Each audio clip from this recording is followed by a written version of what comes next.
Well, today on the Christian church calendar, we are celebrating what's known as Ascension Sunday. We are celebrating Jesus' ascension into heaven. This is the very last week of the season of Easter. And the readings that we read from this morning, they are actually from this past Thursday's lectionary. For the Ascension is always celebrated 40 days after Easter Sunday. So it always falls on a Thursday. But since we're not here on Thursdays, we're celebrating the Ascension today. As most of you know, Lent is the 40 days before Easter, and the Ascension is 40 days after Easter. So why 40? Why did the church come up with that number? Well, you know, we hear 40 a lot in the Bible, don't we? So we know the Israelites wandered in the desert for 40 years. We know that Moses was atop Mount Sinai for 40 days and nights, receiving the 10 Commandments. We know that Jonah was in Nineveh for 40 days and nights. That in the Noah's Ark story, it rained for 40 days and nights. And of course, we know Jesus spent 40 days and nights alone in the wilderness before beginning his ministry. This is not an accident.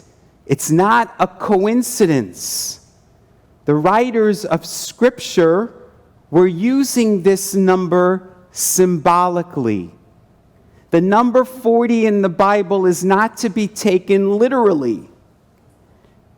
The Scripture writers understood numbers symbolically. And what 40 symbolizes is a time of spiritual completion. It's the time it takes for the workings of the Spirit to become manifest so that there can be new growth and new life.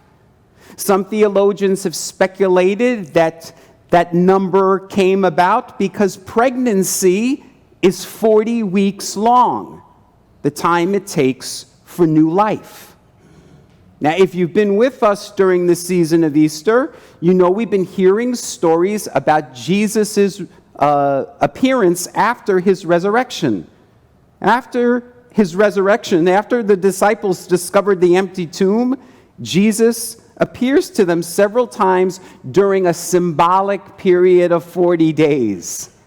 And during that time, as we heard in our first reading from Acts, he is opening up their minds. We heard in our gospel reading today, Jesus opened their minds to understanding the Scripture. He needed to do that before he could ascend. Now, my question for you is, if the Bible stories are supposed to be taken literally, why wouldn't the disciples understand those stories? I mean, Adam and Eve, and Noah's Ark, and Moses in the burning bush. I mean, if we're just to understand those at surface levels, they're not difficult stories. Jesus was trying to get the disciples to understand Scripture symbolically, from a higher level, from a higher place of consciousness. I've shared this quote with you before. It's one of my favorites. And it does bear repeating. It's from John Dominic Crossan. He's one of the leading progressive Christian theologians in the world today.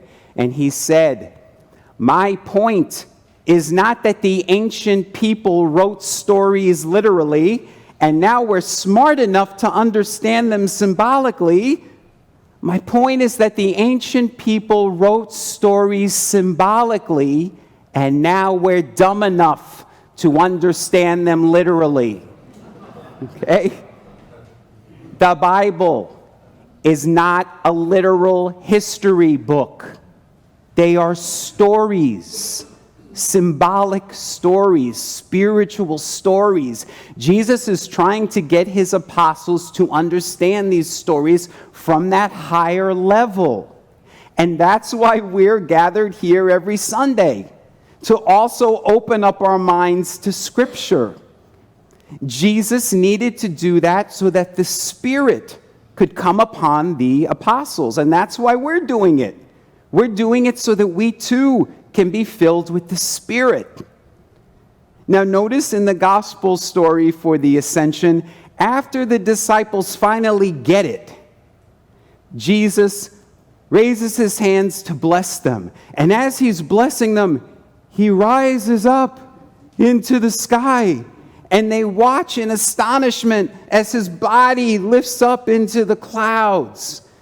There are so many beautiful and famous works of art depicting this that are hanging in museums. But did that really happen? I mean, did Jesus really defy the law of gravity? You know, Bishop John Shelby Spong, who passed away last year, as you know, he was one of the greatest theologians of our time. He once said, somewhat sarcastically to a congregation, he said, "Now, do you suppose that Jesus went up past the moon and perhaps took a right at Mars?" And our friend, Father Richard Rohr, who wrote our words of integration and guidance this morning, said, "We shouldn't believe in a rocket ship Jesus, that the ascension is not a beam me up Scotty moment." Okay. Now, we say here many times, we don't ask you to check your brains at the door before coming into church. Okay? We understand as modern people the law of how the universe works.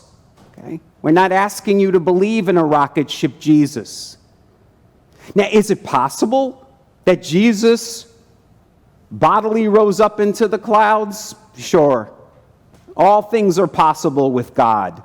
But my point is I'm trying to let you expand your thinking and to look at the stories from Scripture from a higher perspective, a spiritual perspective.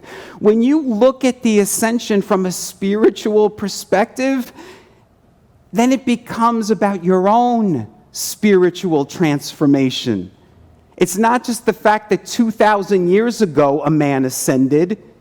It's that you are to spiritually ascend. So let's look at this story from a spiritual perspective. 40 days after they discovered the empty tomb, the disciples have experiences of the risen Christ in their midst. They feel his presence and power in a very real way. And during that symbolic 40-day period where the Spirit is doing its work in them, they begin to understand things from a higher perspective. They awaken. They arise. The Christ becomes pregnant in them. They become pregnant with the Christ light, and then they are able to give birth to it. Okay. That's where Jesus ascended. It says he ascended into heaven. Where did Jesus say heaven was? He didn't say it was up in the clouds. He said the kingdom is within you. The kingdom of heaven is within you. That's where Jesus went. That's where he ascended. The Christ isn't up there or out there. It's in here. The purpose of our being, the purpose of our spiritual journey is to awaken to that, to arise to that consciousness. Many people are not dwelling there. They're dwelling outside the kingdom. Our purpose for being is to dwell within the kingdom. And we do that in prayer and meditation, gratitude and mindfulness practices. So, instead of dwelling in hate and conflict, I'm dwelling in peace. Instead of dwelling in lack and limitation and fear, I'm dwelling in wholeness and abundance. Instead of dwelling in dis-ease, I'm dwelling in health. Instead of dwelling in darkness, I'm dwelling in light. I'm living from that kingdom within me, that Christ light. Now, if you look up the word ascension in the Merriam-Webster dictionary, it says, the process of rising to a higher state. We are rising to a higher state of being in prayer and meditation. That's what we're doing, and it's a process. It doesn't happen overnight. This happens throughout our lifetime. We awaken more and more to that place of higher consciousness, that higher state of being. So how do we know if we're progressing along the spiritual path? How do we know? Well, one of my spiritual teachers recently shared the 12 symptoms of spiritual awakening. And I'd like to read them for you this morning. It says, an increased tendency to let things happen rather than make them happen. Frequent attacks of smiling. Feelings of being connected with others and with nature. Frequent overwhelming episodes of appreciation. A tendency to think and act spontaneously rather than from fears based on past experience. An unmistakable ability to enjoy each moment. A loss of ability to worry. A loss of interest in conflict. A loss of interest in interpreting the actions of others. A loss of interest in judging others. A loss of interest in judging self. Gaining the ability to love without expecting anything in return. I love those 12 symptoms and signs of spiritual awakening, and I see those signs in many people here at Douglas UCC. So I know that you are spiritually awakening. And I also see these signs globally. I do.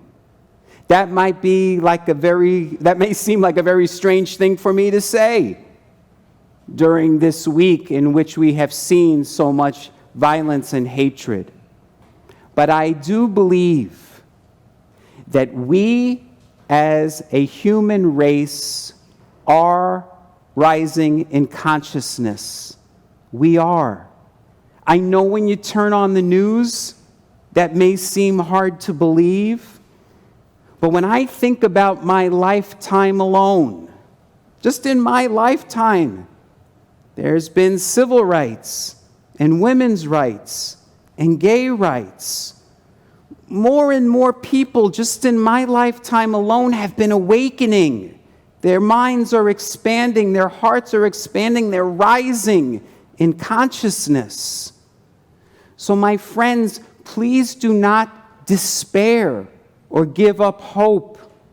I promise you there are way more people around the globe who are for peace, love, and justice than are against it. So do not stay low. Awaken, rise, ascend. Because when you ascend, you help others to ascend. So on this last week of the season of Easter, the season of new life, may we awaken, arise. May we find time each and every day to enter into the kingdom within us, that spirit in the sky, so that we can heal ourselves and heal our world, so that we can truly bring about the kingdom of heaven here on earth. Namaste.